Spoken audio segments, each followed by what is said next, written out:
अभी मुक्तेश्वरानंद पर यौन शोषण केस मामले में नया मेडिकल अपडेट आप तक पहुंचा रहे हैं। पीड़ितों की मेडिकल रिपोर्ट में यौन शोषण की पुष्टि हुई है। जोशीमठ कुंभ और माघ मेले में हुआ यौन शोषण। मेडिकल रिपोर्ट में बच्चों के साथ कुकर्म की पुष्टि हुई है। आपको बताएं कि कल पुलिस ने दोनों बच्चों का मेडिकल करवाया था। अभी मुक्तेश्वरानंद पर यौन शोषण का आरोप लगा है और उनकी मुश्किलें बढ़ चुकी हैं। अमित, कल अभी मुक्तेश्वरानंद की अग्रिम जमानत अर्जी पर भी सुनवाई होने वाली है। ऐसे में आज ये बड़ी खबर सामने आई है, यौन शोषण की पुष्टि हो चुकी है, तो आगे की राह आसान नहीं है उनके लिए। जी बिल्कुल आसान नहीं होने वाला आने वाले दिन अभी मुक्तेश्वरानंद के लिए, क्योंकि जिस तरीके से वो लगातार ये कह रहे थे कि उनके ऊपर जो आरोप लग रहे हैं ये केवल और केवल साजिश है, इसके अलावा और कुछ नहीं। और इस पूरे मामले में को राजनीतिकरण एक बनाया जा रहा था। कभी कांग्रेस प्रदेश अध्यक्ष अजय राय उनके मठ जा रहे थे, तो कभी अखिलेश यादव लगातार उनकी तारीफ में कुछ न कुछ कह रहे थे और ये इस पूरे मामले को साजिश करार दिया जा रहा था विपक्षी पार्टियों के द्वारा। तो लिहाजा इस पूरे मामले में प्रयागराज पुलिस बहुत ही फुक का कदम रख रही थी। पहले बयान खुद प्रयागराज पुलिस ने इस पूरे मामले में दर्ज किया था। उसके बाद बात करें तो कोर्ट में बयान दर्ज कराया गया और उसके बाद मेडिकल कराया गया। मेडिकल कराने के बाद अब मेडिकल में यौन शोषण की पुष्टि हो चुकी है जाहिर तौर पे। तो अब मुश्किल भरी घड़ी आ चुकी है अभी मुक्तेश्वरानंद को, क्योंकि फिलहाल जो अभी हमारे पास जो जानकारी आ रही है कि अभी फिलहाल गिरफ्तारी नहीं हो रही है अभी मुक्तेश्वरानंद की। अभी फिलहाल उनको पूछताछ के लिए बुलाया जाएगा। अमित, आप नजर बनाए रखिए, आगे आपसे अपडेट लेंगे। शुक्रिया आपका। पहले शंकराचार्य अभी मुक्तेश्वरानंद के आश्रम में यौन शोषण के आरोप, फिर उनके मठ पर सवाल। आशुतोष ब्रह्मचारी, जिन्होंने पहले शंकराचार्य अभी मुक्तेश्वरानंद के आश्रम में यौन शोषण के आरोप लगाए, फिर वाराणसी में शंकराचार्य के मठ पर भी कई सवाल खड़े किए थे। आशुतोष ब्रह्मचारी ने लेखिका भूमिका द्विवेदी का नाम लेते हुए आरोप लगाए थे कि ये शंकराचार्य मठ लग्जरी सामानों से भरा हुआ है। मठ का बस नाम है, पर उसमें स्विमिंग पूल, लिफ्ट और बहुत सारी लग्जरी सुविधाएं हैं। न्यूज़ 18 इंडिया पर लेखिका भूमिका द्विवेदी ने मठ को लेकर क्या कुछ कहा, वो आप सुनिए। आप वहाँ पर आश्रम में रहीं और आश्रम में क्या क्या देखा गया आपको, क्योंकि कई सारी आश्रम की जो परिभाषा है वो दिमाग में अलग छपी रहती है, उसकी अलग छवि होती है, लेकिन जब आप वर्तमान में प्रेजेंट उसके अंदर गई तो उसके बाद क्या क्या देखने को मिला आपको जिससे आपको हैरानी में डाल दिया? हाँ, ये बिल्कुल बात है, बिल्कुल ये बहुत महत्वपूर्ण बात है, क्योंकि मैंने ऐसा सोचा था कि आश्रम मतलब होता है कि खूब सारे वहाँ बागीचे होंगे, कनेर का फूल होगा, पीला विष्णु भगवान को चढ़ता है, लाल गुड़हल का फूल दुर्गा माता को चढ़ता है, ये खूब सारे पेड़ होंगे, तुलसी का निश्चित रूप से बहुत बड़ा सा बागीचा होगा। लेकिन उन आश्रम में ऐसा नहीं है, एकदम बाग है ही नहीं, एक भी पौधा नहीं है। इस विद्या मठ में एक पौधा भी नहीं है। अगर आपको तुलसी को भी जल चढ़ाना है ना, तो फिर आपको बाहर ही कहीं ढूंढना पड़ेगा, ये सीन है।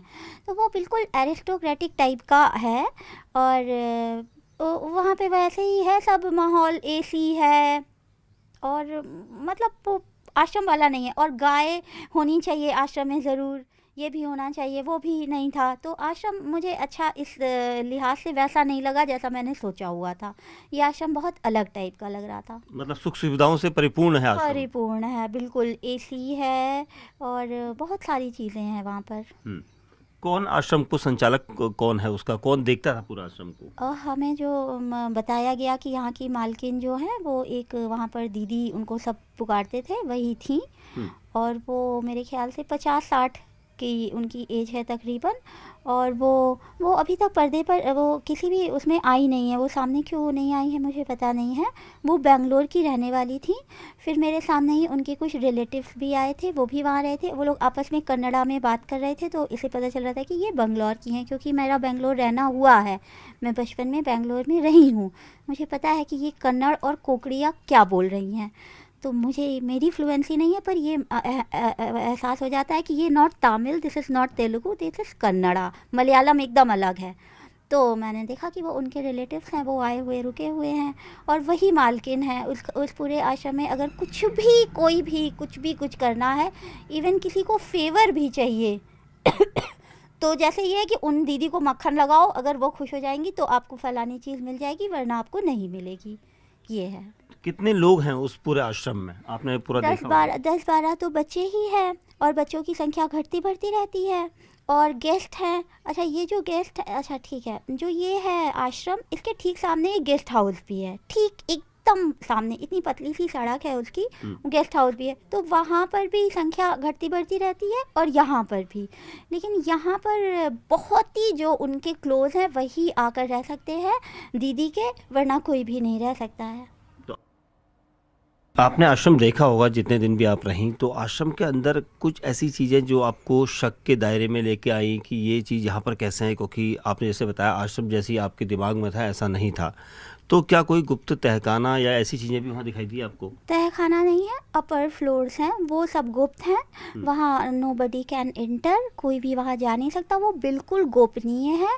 उनके रास्ते भी अलग हैं, पीछे से होकर ऐसे यूं यूं यूं जाते हैं, और लिफ्ट से है, लिफ्ट से भी आप वहाँ पहुँच सकते हैं। वो बहुत सेपरेट रास्ते हैं, वहाँ पे कोई की भी एंट्री नहीं है।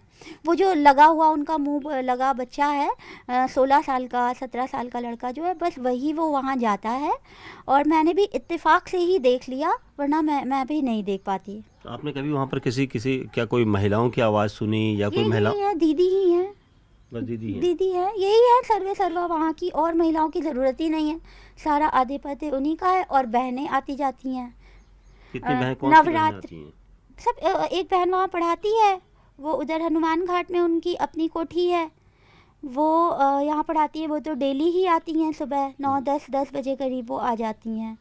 और बहनें और लोग मोहल्ले की औरतें जब आती हैं तो नवरात्रि भर रेगुलर आ रही थी, क्योंकि मैं वहाँ नवरात्रि भर थी, मैं वहाँ मार्च में गई थी, फिर अप्रैल में नवरात्रि हुई थी, फिर मैं उसके बाद आई थी।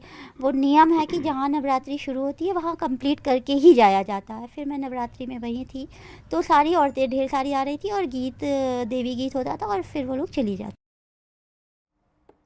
उसी वाराणसी के श्री विद्या मठ को लेकर किए जा रहे दावे की हकीकत जानने के लिए न्यूज 18 इंडिया की टीम शंकराचार्य के उस मठ में पहुंची जो आरोपों के बाद से लगातार सवालों के कटघरे में है। पड़ताल के समय हमारी टीम को क्या कुछ दिखा वो आप देखिए। ग्राउंड फ्लोर होते हुए शंकराचार्य जी का जो बैठक स्थल है वो वहाँ जाता है। यह स्टोर रूम की तरह है, हालांकि कार्यालय इस पर लिखा गया है। आप अंदर देख सकते हैं कि तमाम स्टोर रूम की भांति यहाँ पर चीज़ें रखी हुई हैं। ये एक मेडिसिन विभाग है जहाँ दवाई वाई रखी हुई, लेकिन फ़िलहाल ये भी बंद है।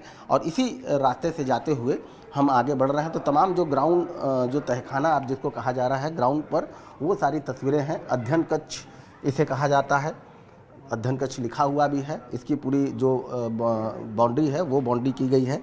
और इसी रास्ते से होते हुए हम लोग जहाँ शंकराचार्य जी का जो स्थान है बैठने का, उस स्थान पर जाएंगे।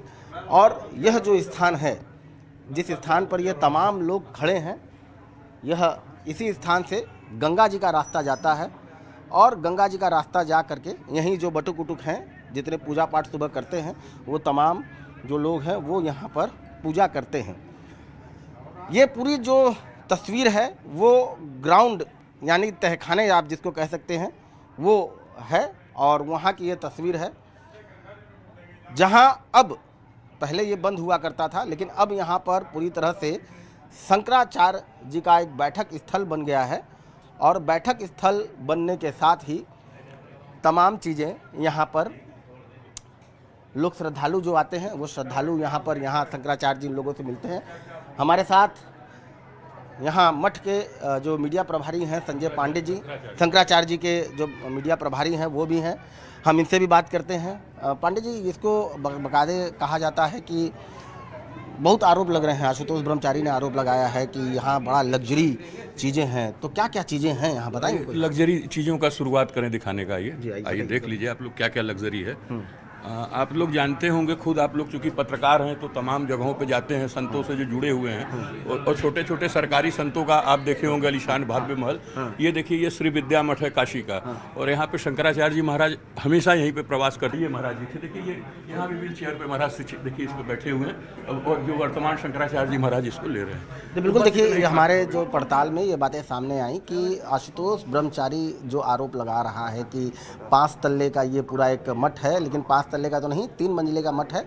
इसके जो ग्राउंड जो फ्लोर है वहाँ पर बाकायदा अब जो शंकराचार्य अविमुक्तेश्वरानंद हैं वो श्रद्धालुओं से मुलाकात भी करते हैं, पूजा भी करते हैं, और इसको अलग अलग हिस्सों में बांटा गया है। हाँ, स्विमिंग पूल, जो स्विमिंग पूल की बात हो रही है, वो जो शुरुआती शंकराचार्य स्वरूपानंद जी थे उनके स्नान के लिए बनाया गया था, एक्सरसाइज के लिए बनाया गया था, और साथ ही उन्हीं के लिए यहाँ पर लिफ्ट बनाया गया था, जिस लिफ्ट की भी तस्वीर हमने आपको दिखाई है।